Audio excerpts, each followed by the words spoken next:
Tecno Spark 20 pro plus কিন্তু মার্কেটে হাজির। সো দেরি না করে ঝাঁপিয়ে পড়ে মেন ভিডিওতে, লেটস গো অন। রিয়ার প্যানেলে কিন্তু ভিগান লেদারে ফিনিশিং দেওয়া রয়েছে, যে কারণে ধরে অনেক সুন্দর লাগছিল, মানে ধরে একদম প্রিমিয়াম প্রিমিয়াম একটি ফিল আসছিল, মানে বড়লোক একটি ভাব আসছিল।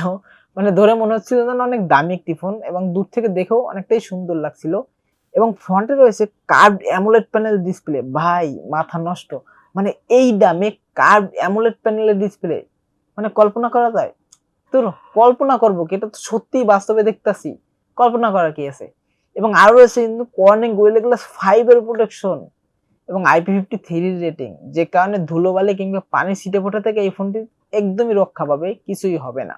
থিকনেস হিসেবে থাকছে 7.55 মিলিমিটার এবং ওয়েট হিসেবে থাকছে 175 গ্রাম। মানে আমার মনে হচ্ছে এই বাজেটে একদম সর্বপ্রথম এত পাতলা এবং এত ওয়েট কম, মানে 7.55 মিলিমিটার থিকনেস, মানে এতটাই থিকনেস, বুঝতে পারতেছেন, মানে এতটাই পাতলা এবং ওয়েটও 175 গ্রাম। মানে এত সুন্দর থিকনেস, এত ওয়েট কম হওয়ার কারণে ওয়ান হ্যান্ড ফিল খুব সুন্দর পাবেন। মানে এক হাতে ভাই অনায়াসে ব্যবহার করতে পারবেন, আর ফোনটা ধরে জাস্ট অ্যামেজিং একটি ফিল হয়, যেটা মানে না ধরলে বুঝবেন না, বলে বোঝানো সম্ভব না। এবং ফ্রন্টের ডিসপ্লের উপর ঠিক সেন্টারে রয়েছে একটি punctual selfie camera. Portion button নিয়ে কথা বলতে গেলে ফোনটির রাইট সাইডে রয়েছে একটি ভলিউম বাটন এবং একটি পাওয়ার অন অফ বাটন, এবং লেফট সাইডে কিছুই নেই। এবং উপর রয়েছে একটি নয়েজ ক্যান্সেলেশন মাইক এবং একটি স্পিকার, এবং নিচের দিকে রয়েছে main speaker, primary mic, USB type C charging port এবং একটি সিম ট্রে। তবে এই সিম ট্রেতে কিন্তু আপনারা দুটি সিম অথবা একটি সিম একটি মেমোরি কার্ড ব্যবহার করতে পারবেন। সিকিউরিটির জন্য রয়েছে ইন ডিসপ্লে ফিঙ্গারপ্রিন্ট সেন্সর, যেটা খুবই ফাস্ট অ্যান্ড একুরেট ছিল, এবং ফিঙ্গারপ্রিন্ট সেন্সরটি একদম জায়গা মতন ছিল, মানে একদম উপরেও না নিচেও না, সহজেই কিন্তু আঙ্গুল চলে যাচ্ছিল। এবং এই ফোনটি কিন্তু একটি 4G সাপোর্টেড ফোন, এবং অপারেটিং সিস্টেমের শুরু রয়েছে একদম লেটেস্ট অপারেটিং সিস্টেম মানে অ্যান্ড্রয়েড 14, এবং ইউআই হিসেবে রয়েছে টেকনোর নিজস্ব ইউআই মানে হাইওএস 13.6, এবং আপ টু 8GB পর্যন্ত ভার্চুয়াল র্যাম ব্যবহার করার সুবিধা দিচ্ছে কিন্তু এই ফোনটি। মানে আপনারা আপ টু 8GB পর্যন্ত ভার্চুয়াল র্যাম ব্যবহার করতে পারবেন। তবে একটি কথা আমরা সকলেই জানি যে ভার্চুয়াল র্যামটা শুধুমাত্র গেমারদের জন্যই ব্যবহার করা হয়, মানে যারা গেমার তাদেরই প্রয়োজন হয়, মানে মাল্টিটাস্কিং এ সাহায্য করে। যারা নর্মাল ভাবে ইউজ করেন তাদের ভার্চুয়াল র্যাম কোনো প্রয়োজনই আসে না। এবং এই ফোনটির ইউআইটি কিন্তু একদম স্মুথ ছিল, মানে একদম বাটার স্মুথ, মানে অ্যাপ রান করার সময়, ভিডিও কনজিউম করার সময়, মাল্টিটাস্কিং এর সময় কোনো প্রকার কোনো ল্যাগিং জনিত ইস্যু দেখা মিলেনি। ডিসপ্লে সেকশন রয়েছে 6.78 ইঞ্চের একটি কার্ভড অ্যামোলেড প্যানেলের ডিসপ্লে, সাথে পাচ্ছেন অন 20Hz রিফ্রেশ রেট, এবং পিক ব্রাইটনেস হিসেবে রয়েছে 1000 নিটস পিক ব্রাইটনেস। তবে 1000 নিটস পিক ব্রাইটনেস থাকার কারণে ইনডোরে তো ভালো ব্রাইটনেস পাবেনই, মানে আউটডোরে ডিরেক্ট সানলাইটেও ভালোই ব্রাইটনেস পাবেন, ব্রাইটনেস জনিত কোনো ঘাটতি মিলবে না। রিয়ার প্যানেল রয়েছে ট্রিপল ক্যামেরা সেটআপ, যার মেইন শুটারটি 108 মেগাপিক্সেলের একটি শুটার, যার অ্যাপারচার হিসেবে থাকছে 1.8, এবং এটিতে সেন্সর হিসেবে রয়েছে কিন্তু স্যামসাং আইসোসেল HM6 সেন্সর, সাথে রয়েছে 2 মেগাপিক্সেলের একটি ম্যাক্রো সেন্সর, এবং সর্বশেষ রয়েছে একটি এআই লেন্স।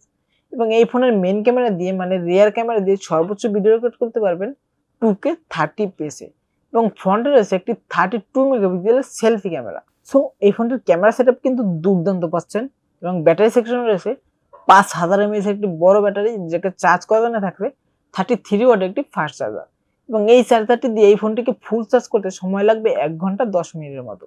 এবং ফুল চার্জ করে যদি নর্মাল ইউজ করেন সেক্ষেত্রে ব্যাকআপ পেয়ে যাবেন 1.5 দিনের একটু বেশি, এবং যদি হেভি ইউজ করেন মানে একটানা গেম প্লে করেন অথবা একটানা মুভি দেখেন সেক্ষেত্রে 8 ঘন্টার মতো ব্যাকআপ অনায়াসে পেয়ে যাবেন। প্রসেসর হিসেবে রয়েছে MediaTek Helio G99 ultimate processor.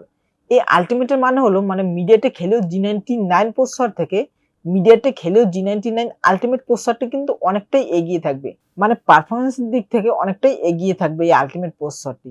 এবং এটি কিন্তু 6 ন্যানোমিটার আর্কিটেকচারে বিল্ড করা। জিপিইউ হিসেবে পেয়ে যাচ্ছেন মালি G57, এবং এই ফোনটির গেমিং পারফরমেন্স নিয়ে কথা বলতে গেলে গেমিং একদম স্মুথলি প্লে করতে পারবেন। তবে পাবজি গেম প্লে করার সময় মানে আধা ঘন্টা প্লাস, মানে আধা ঘন্টার একটু বেশি যখন গেম প্লে করবেন, মানে একটানা আধা ঘন্টার বেশি গেম প্লে করলে একটু হিটিং হয়, তবে কোনো ধরনের কোনো ল্যাগিং ইস্যু মিলে না কিন্তু। এবং এই ফোনটি বাংলাদেশ মার্কেটে একটি ভেরিয়েন্টে পেয়ে যাবেন, মানে 8GB র্যামের সাথে 256GB স্টোরেজ, যার দাম রাখা হয়েছে 26,999 টাকা। এবং এই ফোনটিতে র্যাম টাইপ হিসেবে রয়েছে কিন্তু LPDDR4X, এবং স্টোরেজ টাইপ হিসেবে রয়েছে UFS 2.2।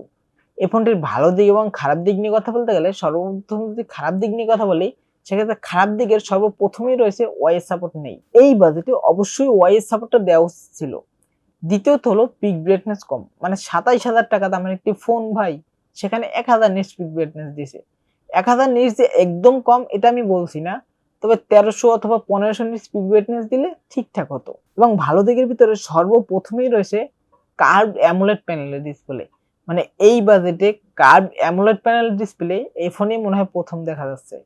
এবং দ্বিতীয়ত হলো একদম স্লিম, মানে থিকনেস এতটাই কম, মানে কল্পনার বাইরে, মানে এত কম থিকনেস। এবং আরো রয়েছে IP53 রেটিং, যার কারণে ধুলোবালি কিংবা টুকটাক পানি ছিটে ফোটা লাগলেও কিছু হবে না। এবং ইউআই অনেক সুন্দর, এবং এই ফোনটি দিয়ে গেমিং অনেক সুন্দর প্লে করতে পারবেন, একদম স্মুথলি গেম প্লে করতে পারবেন। সো আজকের ভিডিও ছিল এই পর্যন্তই, দেখা হবে নেক্সট কোনো ভিডিওতে।